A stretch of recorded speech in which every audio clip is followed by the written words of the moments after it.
¿Qué tal? ¿Cómo están? Soy José Rojas Dávalos, tutor del taller sobre el lenguaje C. Estamos desarrollando la unidad 2, tipos de datos, operadores y expresiones. Y vamos a ver ahora lo que son los tipos de datos. El lenguaje C tiene tipos de datos básicos, como el char,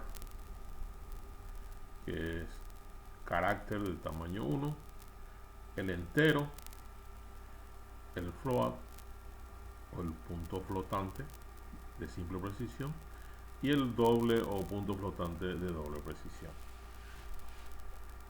Existen modificadores que actúan sobre los tipos de datos básicos. Por ejemplo, podemos tener un entero corto o un entero largo, expresados con las palabras short y long,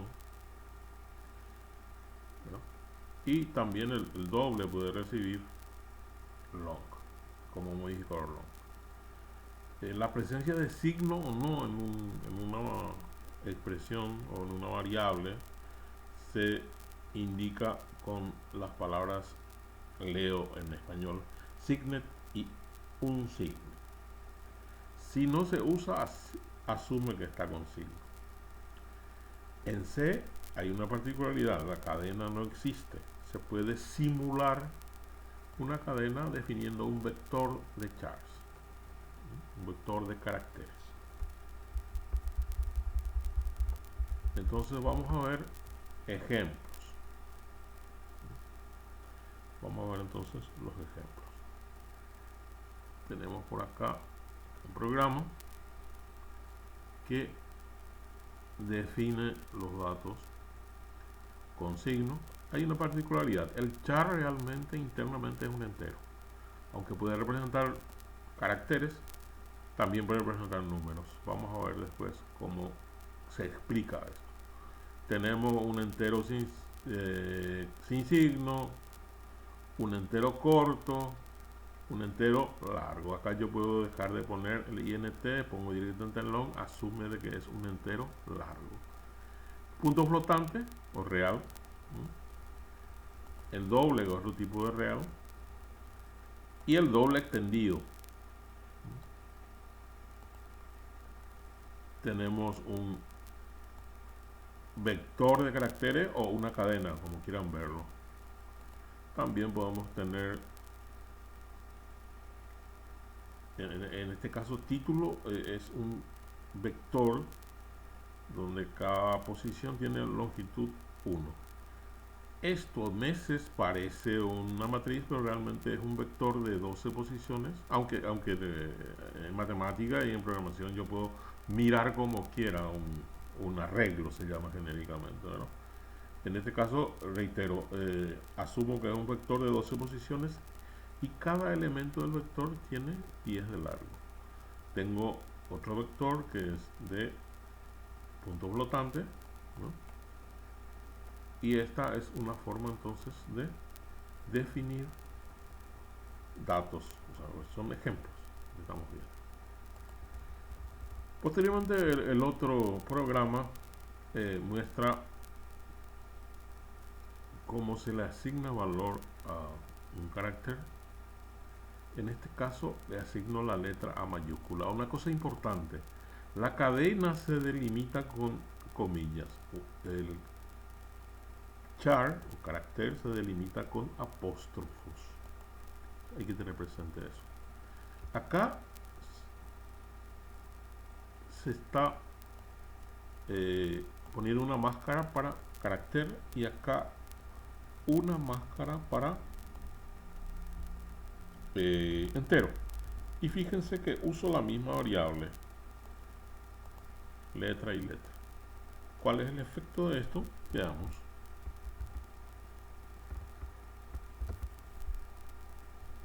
La letra A es A, tipo char. Ahí usa el formato tipo char. Su valor aquí es 65. Entonces, ¿qué significa esto de valor ASCII? Y volvamos entonces a nuestro documento de consulta, que justamente explica lo que acabamos de ver. El tipo char es de tipo entero, pero que puede almacenar cualquier tipo de carácter. Dice que veamos la utilidad, la flexibilidad de esto. Lo vimos con el ejemplo. Acá está eso, ¿verdad? La letra A, su valor es aquí 65. Cuando hablamos aquí nos referimos a una tabla estándar que maneja internamente la codificación. Cada carácter tiene un código numérico, ¿no? Así, la letra mayúscula A está por acá, está donde se cruza 6 de fila y 5 de columna. Por eso su valor es 65. Sin embargo, la A minúscula, busquemos la A minúscula, acá está, tiene valor 9 y 7, 97. Significa que si voy a mirar desde el punto de vista operando de relación, la A minúscula es mayor que la A mayúscula. Y definitivamente no, a los efectos de la computadora, no es el mismo carácter, son caracteres diferentes. Avanzando,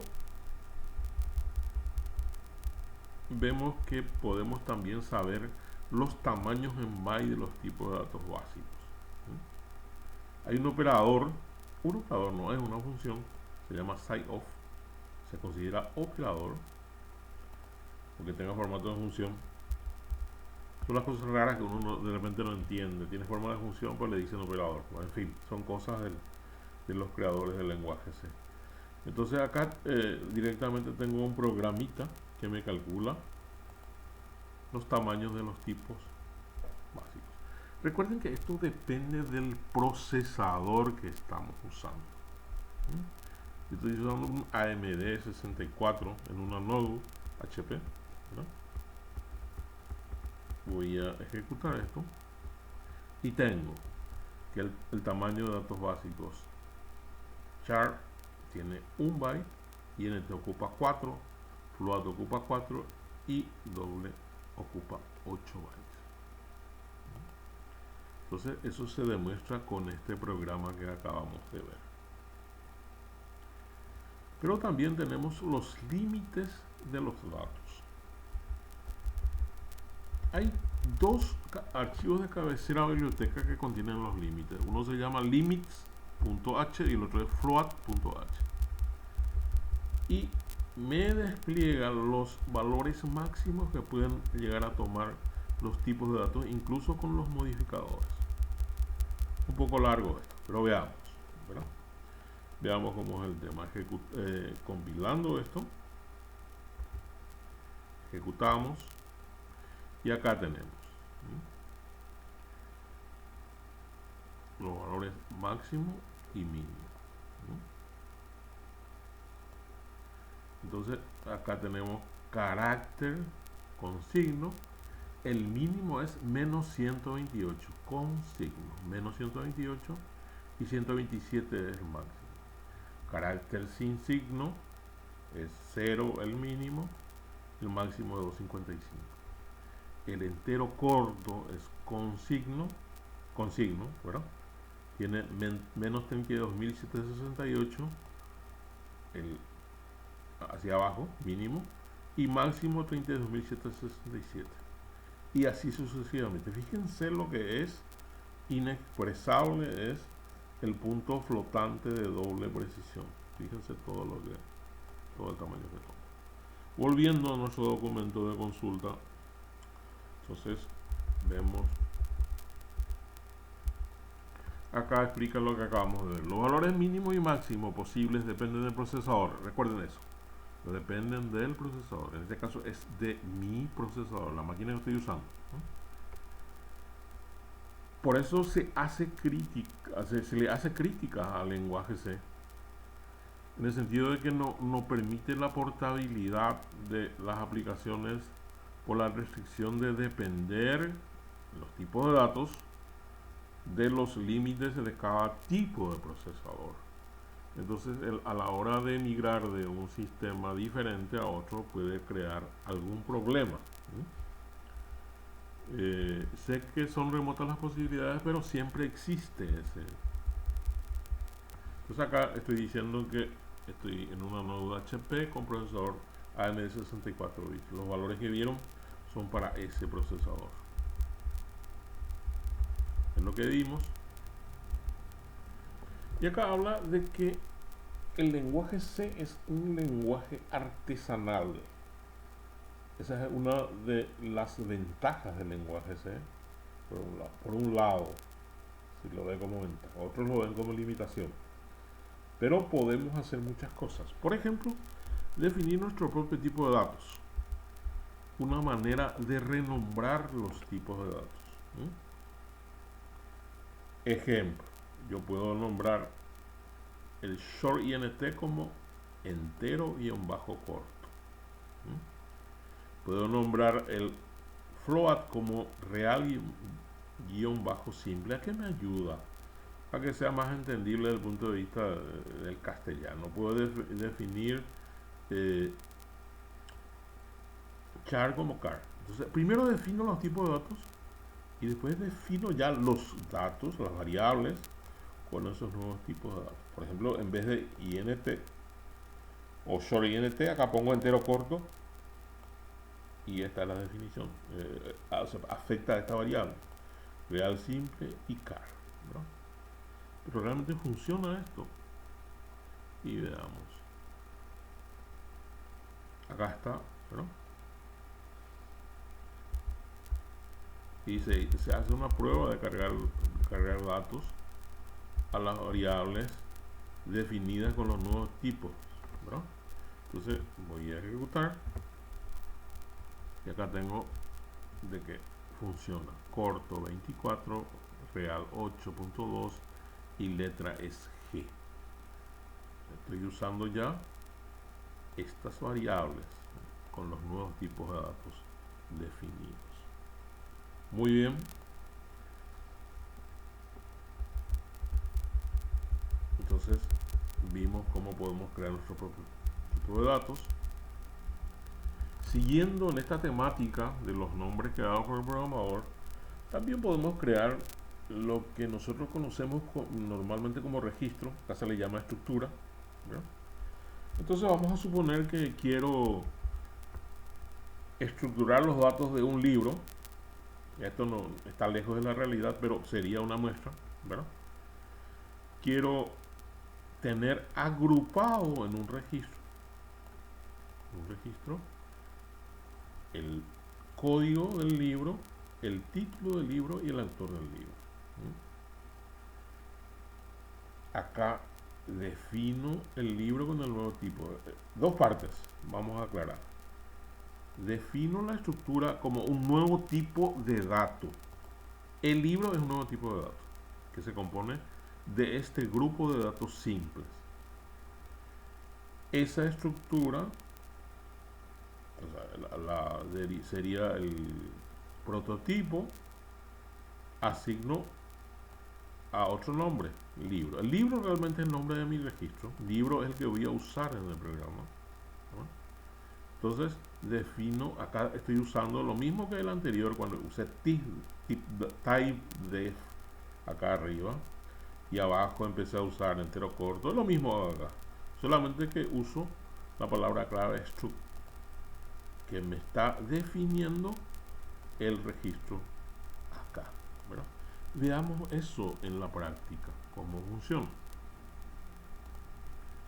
Y es este programa. Acá tienen la definición del nuevo tipo de dato, el uso del nuevo tipo de dato y después lo que es importante, la parte procedimental, cómo funciona.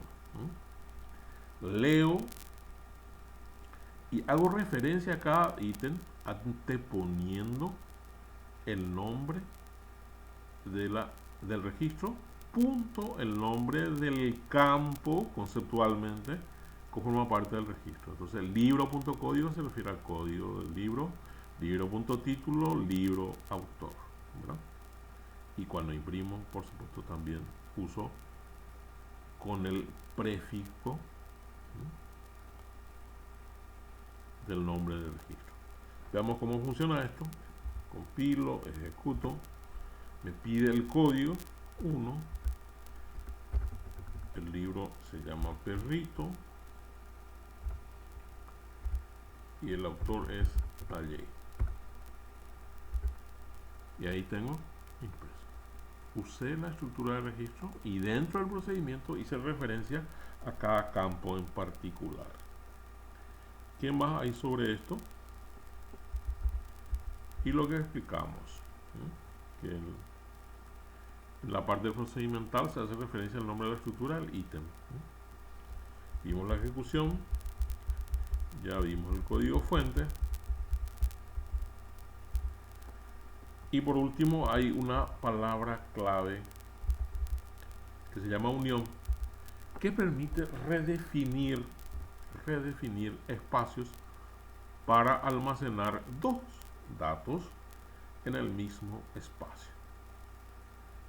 Suponiendo que tenemos el nombre de un país y queremos un código para ese nombre. Si el dato es Paraguay, la primera letra va a ser su código P. La forma de definir es poner primero el nombre, que ocupa 30 lugares, y después poner el código. Aparentemente ocupa 31 lugares, no, ocupa 30. Esta segunda definición usa la primera posición de estos 30 lugares. De nuevo, la definición es definición del tipo de dato nuevo. El tipo de dato nuevo es unión UPaís, y unión UPaís se asocia a país, que es cómo se va a usar en la parte procedimental. Veamos cómo funciona realmente esto. Acá tenemos la definición del nuevo tipo de dato,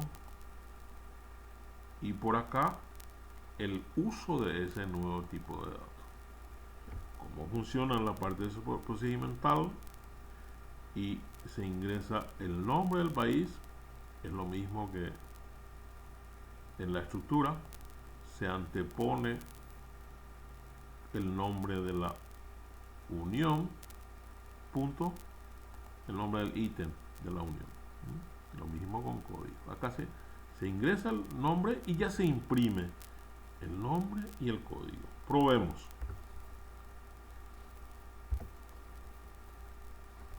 Me pide el nombre del país, entonces ingreso Paraguay,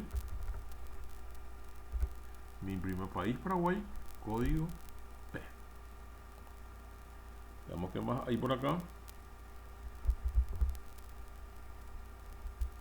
Lo que yo explicaba sobre unión, que no ocupa la posición 31, sino ocupa la primera posición, y que se nota claramente cuando se ejecuta, se imprime el programa.